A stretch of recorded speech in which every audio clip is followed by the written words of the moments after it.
ពីយប់គឺនៅកពតសោះដេកលក់មកផ្លឹបយសពមកភ័កបើកភ្នែកមកគឺដល់សៀមរាបបាទទៅលេងសៀមរាបជើងនេះគឺអត់មានកម្រងតខ្សែសោះតែម្ដងដោយសារអូ Facebook គឺឃើញផុសការបង្ហាញក្បាច់គុនចិនខ្មែរហើយខ្ញុំនេះគឺ fan សាវលេងតាំងពីតូចហើយដោយសារអារម្មណ៍ជ្រួលជ្រើមកគឺកក់សបុតឡានពីព្រឹកយប់ឡើងគឺឡើងឡានមកសៀមរាបតែម្ដងហើយក្នុងវីដេអូនេះខ្ញុំនិយាយពី A Day in Siem Reap បងទាំងអស់គ្នាទស្សនាវីដេអូពេញទាំងអស់គ្នាចង់ដឹងថារយៈពេល1ថ្ងៃពេញហ្នឹងតើខ្ញុំទៅធ្វើអីញ៉ាំអីនៅណាដើរលេងនៅណាថតរូបណាខ្លះ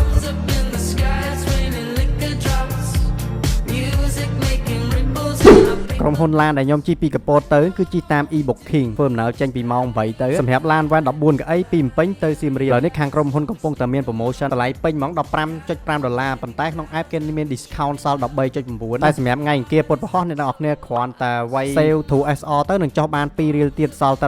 $11.9 សម្រាប់សុកសៅរ៍អាទិត្យចាស់គាត់ឲ្យវាយ promote code SR 2026ទៅនឹងចុះបាន$1មិនតែប៉ុណ្ណឹងអ្នកនរគ្នាកក់សបុតចាប់ពី3សបុតឡើងនឹងមានឱកាសវិលកយករង្វាន់ជាច្រើនទៀតមកដល់សៀមរាបចុះពីឡានភ្លាមរឿងដែលសំខាន់គឺយើងត្រូវរកម៉ូតូជួលដើម្បីងាយស្រួល explore ទៅកន្លែងដែលយើងចង់ទៅអញ្ចឹងហើយកន្លែងដែលខ្ញុំជួលនេះគឺបាយ័នជួលម៉ូតូហើយដូចអ្នកទាំងអស់គ្នាឃើញក្នុងវីដេអូអញ្ចឹងគឺម៉ូតូមានច្រើនម៉ូតច្រើនម៉ាកមែនតើសូម្បីតែ Vespa ក៏មានបងប្អូនហើយថ្ងៃនេះខ្ញុំរៀងអាប់តិចជួល Vespa ជិះដើរលេងក្រុងសៀមរាបជួលម៉ូតូរួចយើងក៏យកអីវ៉ាន់របស់យើងគឺទៅកន្លែងដែលយើងស្នាក់ផ្ញើគេសិនទៅយើងស៊ូតទៅអង្គរដើម្បីតាន់ពីព្រលឹមថតរូបស្អាតអីអញ្ចឹងហើយទឹកដីអង្គរយើងនេះគឺព្រលឹមឡើងគឺពិតជាស្អាតស្រស់ស្រាយមែនតើលង្ខៀវសង្ងាត់ហ្មងទោះបីជារដូវក្តៅក៏ដោយសម្រាប់ខ្ញុំមកដល់សៀមរាបអត់បានចូលអង្គរមានអារម្មណ៍ថាដូចខ្វះអញ្ចឹងហើយនេះយើងដើរលេងថតរូបមួយជុំយើងក៏ស៊ូតបញ្ញាប់ទៅមើលគេសូក្បាច់គុននៅប្រាសាទបាយ័នណា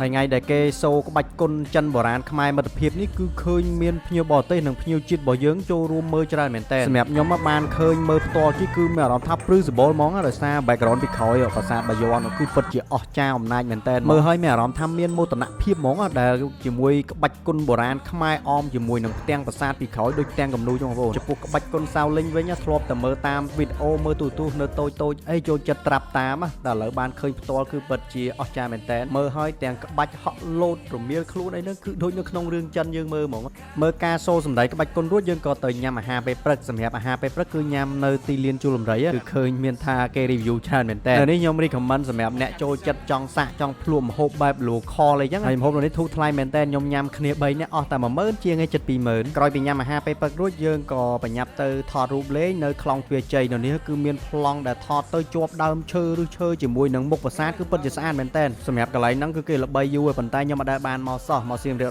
ដងតែទៅហួសមកហួសហើយនេះគឺជាបាយថ្ងៃត្រង់សម្រាប់ពួកខ្ញុំគឺទៅភូមិដាក់នៅឡៃរាយុទ្ធសាច់ជ្រូកអាំងនៅនេះគេល្បីសាច់ជ្រូកអាំងប៉ុន្តែសម្រាប់ខ្ញុំហ្មង my favorite គឺនំបញ្ចុកទៅប្រហុកនៅនេះគឺពិតជាឆ្ងាញ់មែនតើខ្ញុំមកសៀមរាបជើងណាក៏អត់ដែលចោលដែរកន្លែងញ៉ាំអីនៅនេះទៅសៀមរាបពេលខ្លះទៅ2ថ្ងៃមកញ៉ាំនៅនេះទាំង2ថ្ងៃក៏មានដែរសាច់គោអាំងជួបតែសំណាមជាងគយហើយបើសាច់គោអាំងកន្លែងនេះវិញនិយាយពីថាឆ្ងាញ់ហើយមនុស្សច្រើនហ្មងខ្ញុំទៅលើកណាក៏មនុស្សច្រើនដែរសៀមរាបលើកណាអាហារពេលល្ងាចខ្ញុំមិនដែលរំលងដែរនៅកន្លែងនេះហើយកន្លែងទាំងអស់ហ្នឹងគឺសិតតែកន្លែងដែលខ្ញុំអាសាទៅនៅពេលដែលខ្ញុំមកសៀមរាបហើយកន្លែងចុងក្រោយនេះគឺហាងការ៉េម Gelato នៅហ្នឹងគឺមនុស្សច្រើនមែនតើខ្ញុំមិនដែលស្គាល់សោះដោយសារលើកនេះគឺទៅមួយមិត្តភក្តិគេនាំទៅអញ្ចឹងមកដល់គឺមនុស្សតម្រង់ជួរច្រើនមែនតើតាំងភ្ញៀវបរទេសនិងភ្ញៀវជាតិយើងហើយការ៉េមនេះគឺពិតជាឆ្ងាញ់បងប្អូនហើយវីដេអូរបស់ខ្ញុំក៏មកដល់ទីបញ្ចប់ហើយដែរជួបគ្នានៅវីដេអូក្រោយៗទៀតបាយបាយ